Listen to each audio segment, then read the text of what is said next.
Mulai? Oke. Assalamualaikum warahmatullahi wabarakatuh.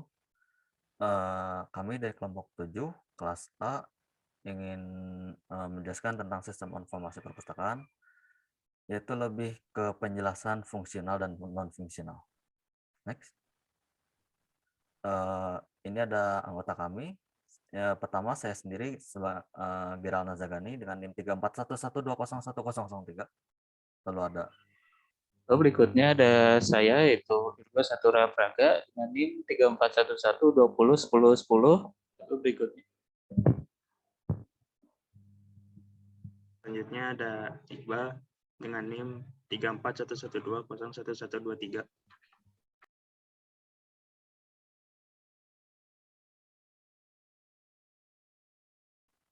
Selanjutnya ada saya Muhammad Nafar Rosdiana. Oke, next. Yang kita jelaskan ada bab 1 pendahuluan, ada bab 2 tentang hasil praktikum, ketiga kebutuhan fungsional, lalu ada kebutuhan non-fungsional, dan terakhir ada kesimpulan. Next. Dan bab 1 itu pendahuluan. Fungsional dan non-fungsional requirement engineering merupakan salah satu tahap yang paling penting dalam kegiatan proyek perangkat lunak. SR dibuat oleh klien yang memesan software. Secara umum prosesnya adalah diawali dengan klien menuliskan requirement sesuai kebutuhannya.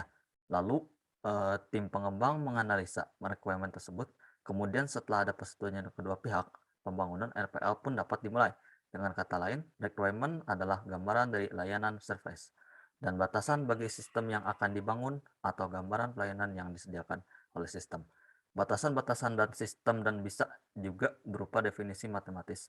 Fungsi-fungsi sistem, proses menemukan, menganalisis, mendokumentasikan, dan mengujian layanan-layanan dan batasan tersebut disebut requirement engineering.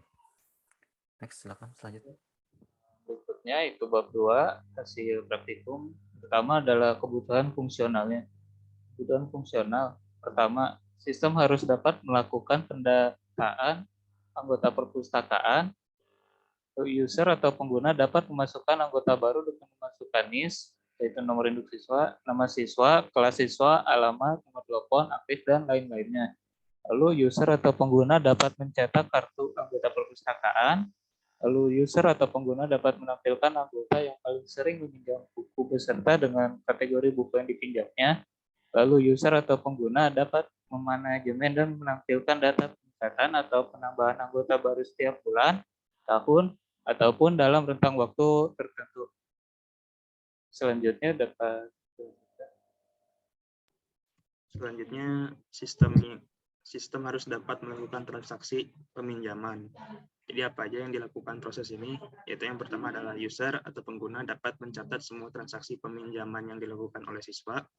Lalu ada pengguna dapat memasukkan jumlah buku yang dipinjam, maksimal peminjaman buku oleh satu siswa, dan batasan rentang waktu peminjaman buku. Lalu ada user dapat mengetahui sudah berapa lama siswa meminjam buku yang didapatkan dari notifikasi oleh sistem. Lalu ada user dapat menampilkan anggota yang paling sering meminjam buku.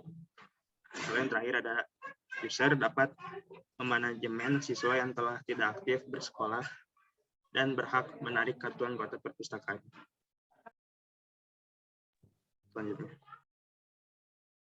Selanjutnya yang ketiga yaitu ada sistem yang harus dapat melakukan transaksi pengembalian. Yang pertama adalah user atau pengguna dapat menampilkan laporan peminjaman buku dari yang terbanyak hingga yang tidak pernah dipinjam sama sekali berdasarkan bulan, tahun, dan tanggal tertentu. Selanjutnya juga ada si user atau pengguna dapat menampilkan laporan kerusakan buku yang dilakukan oleh anggota.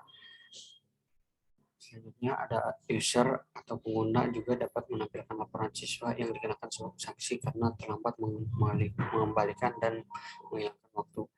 Dan yang terakhir ada si user atau pengguna juga dapat mengetahui kategori buku yang harusnya dibeli atau untuk koleksi baru berdasarkan minat siswa. Selanjutnya ada sistem. Sistem harus dapat memberikan laporan secara otomatis, yaitu pengguna dapat menampilkan laporan peminjam buku dan yang terbanyak hingga yang tidak pernah dipinjam sama sekali berdasarkan bulan, tahun, dan tanggal tertentu. Pengguna dapat menampilkan laporan kerusakan buku yang dilakukan oleh anggota. Lalu user dapat menampilkan laporan siswa yang dikenakan sanksi karena terlambat mengembalikan perusak dan menghilang buku.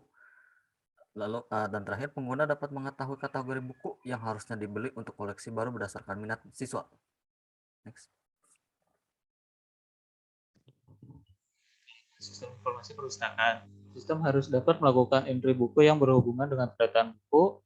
User atau pengguna bisa memasukkan berbagai jenis buku dengan keterangan kode buku, sinopsis buku, kategori buku, judul buku, penerbit, tahun terbit, edisi buku, pengarang, percetakan buku, dan lain-lain. Lalu user bisa menambahkan koleksi buku baru, merubah koleksi buku, dan menghapus koleksi buku. Lalu user bisa menghitung dan mengatur koleksi buku secara keseluruhan pada rak-rak buku. Dan yang terakhir, user dapat menampilkan data buku yang paling sering dipinjam oleh siswa.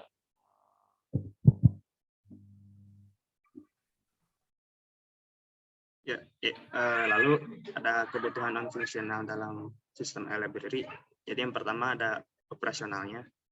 Jadi untuk operasinya membutuhkan spesifikasi minimal Intel Pentium versi 2. Karena ya sistem ini nggak begitu berat. Lalu yang kedua, kebutuhan harddisknya 10 GB atau bisa lebih. Untuk RAM-nya harus 256 GB dengan generasi DDR3. Lalu untuk operasi yang Windows-nya minimal bisa menggunakan Windows 7. Lalu ada usability-nya. Yang pertama, dilengkapi dengan adanya tutorial berupa panduan teks. Lalu yang kedua, memiliki beberapa ikon yang mudah dipahami dan diingat.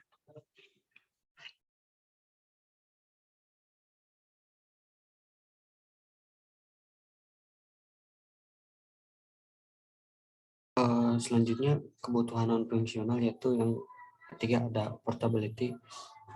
Di antaranya ada terintegrasi aplikasi browser seperti Chrome, Firefox, dan sebagainya. Dan juga tersedia di dalam Windows 7, 8, 9, dan 10, dan juga ada di Linux dan iOS.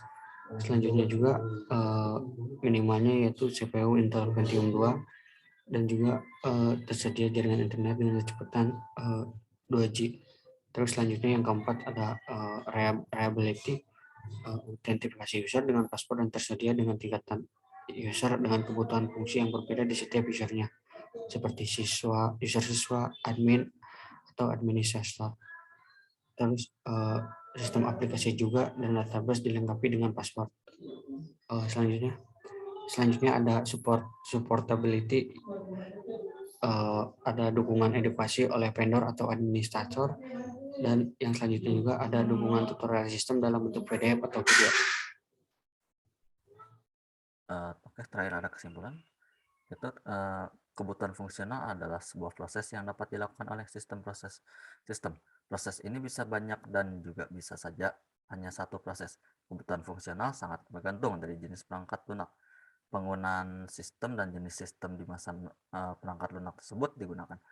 Dengan membuat sebuah kebutuhan fungsional dan non-fungsional akan dapat memudahkan kita untuk nantinya membuat sebuah diagram, dan juga dengan adanya kebutuhan tersebut dapat membuat sebuah e-library yang baik agar dapat menambahkan peminat dan juga dapat memajukan bangsa.